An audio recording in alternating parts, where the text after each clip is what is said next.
যখনই আমি এই মাছের ঝোলটা করি তখন কিন্তু মেয়েদের আর ভাত খা বলতে হয় না বন্ধুরা। পুকুসোনা তো মাছ একদমই পছন্দ করে না, অথচ এই মাছের ঝোলটা করলে পুকুসোনা কিন্তু খুব সুন্দর মজা করে ভাত খেয়ে নেয়। মাছের ঝোলটা দেখলেই, আমাকে করতে দেখলেই গন্ধেতেই বলে, মা সেই মাছের ঝোলটা করছো, আজকে কিন্তু আমি একা একা ভাত খাবো, একা একা মেখে ভাত খাবো। এই মাছের ঝোলটা বন্ধুরা এতটাই টেস্টি হয়। এখানে আমি একটা মশলা করে নিলাম। প্রথমে অল্প একটু তেল দিয়ে, তেলের মধ্যে দুটো শুকনো লঙ্কাকে ফোড়ন দিয়ে একটা পেঁয়াজ দিয়েছি, সাথে দিয়েছি 8-10টা রসুন, আর দিয়েছি দুটো কাঁচা লঙ্কা আর একটু আদা, ওই 1 ইঞ্চি মতো দিয়ে একটা মশলা করে নিয়েছি। আর লাস্টে নাবানোর সময় দিয়ে দিয়েছি 1 মুঠো ধনেপাতা, আর একটু নাড়াচাড়া করার পর দিয়ে দিয়েছি এখানে 1 চামচ মতো কালো সর্ষে। এই মশলাটা করা হয়ে গেলেই আমি কিন্তু মাছের ঝোলটা রেডি করব। একদম এই মশলাটার জন্যই কিন্তু মাছের ঝোলটার টেস্ট এত সুন্দর হয়, আর একদম নতুন ধরনের কিন্তু স্মেল বেড়ায় এই মাছের ঝোলটা দিয়ে, যার জন্য বন্ধুরা খেতে কিন্তু দারুণ স্বাদ লাগে। রেসিপিটা পুরো ফলো করবে, তাহলে কিন্তু জাস্ট দারুণ হবে।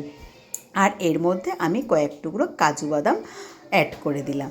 এবারে দেখি কড়াইতে পরিমাণ মতো তেল দিয়ে মাছগুলোকে একটু ভেজে নেব। মাছগুলো নুন হলুদ লাগিয়ে রেখেছিলাম আগের থেকে আমি, আর এবারে কিন্তু মাছগুলোকে একটু বেশ লাল লাল করে ভেজে নিতে হবে। মাছ ভাজা হয়ে গেলে ওই তেলের মধ্যে আমি দিয়ে দেবো কালো জিরে ফোড়ন। আর এখানে একটা টমেটোকে একটু কুচি কুচি করে, মানে একটু বেশি কুচি কুচি করে দিয়ে দিয়েছি তেলে। আর টমেটো দেওয়ার সাথে সাথেই কিন্তু আমি স্বাদ মতো লবণটা দিয়ে দেবো। আর ততক্ষণে লবণটা পেয়ে টমেটোটা কিন্তু খুব তাড়াতাড়ি সেদ্ধ হয়ে যাবে। মানে টমেটো দেওয়ার সাথে সাথেই লবণ দিলে টমেটোটা কিন্তু খুব ভালো সেদ্ধ হয়ে যাবে। এদিকে আমি শিলপাটাতে কিন্তু মশলাটা করে নিলাম। তোমরা কিন্তু মশলাটা মিক্সিতেও করতে পারো, তবে শিলপাটার স্বাদ তো খুব বেশি ভালো হয়, তার জন্য কিন্তু আমি সর্ষের বাটার কোনো কিছু রান্না করলেই কিন্তু শিলপাটাতে বেটে করি। এবার দেখো আমার টমেটোটা বেশ নরম হয়ে গেলে আমি কিন্তু মশলাটা দিয়ে দিলাম।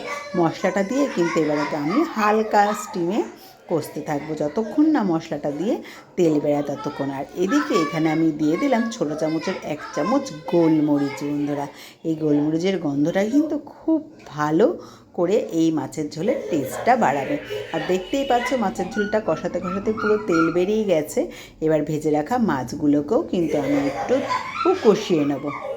বেশ 2 মিনিট মতো মাছগুলোকে আমি কষিয়ে নেওয়ার পরে এখানে পরিমাণ মতো জল দিয়ে দেবো। খুব বেশি কিন্তু ঝোল হবে না, মাছটা একটু গামাখা হবে। আর এই মাছের ঝোলটা দিয়েই কিন্তু যেটুক গামাখা ঝোল হবে সেটা দিয়েই কিন্তু 1 থালা ভাত বন্ধুরা চেটে পুটে খাওয়া যাবে। একদম দেখবেন বাড়ির গেস্টরা বা বাড়ির লোকজন, ছেলেমেয়েরা, দাদাভাই কিন্তু হাত চেটে খাবে বন্ধুরা। এতটাই টেস্টি হয় এই মাছের ঝোলটা। খুললে কিন্তু দেখতেই পাবেন, এরকম যখন চাপার ঢাকনাটা খুলবেন দারুণ একটা গন্ধ বেরোবে। আর নামানোর আগে একটু ধনেপাতা দিয়ে দেবো, ব্যাস আমার মাছের ঝোল একদম রেডি বন্ধুরা। আমার এই রেসিপিটা ভালো লাগলে অতি অবশ্যই লাইক কমেন্ট করে দিও। চলো বন্ধুরা, টাটা।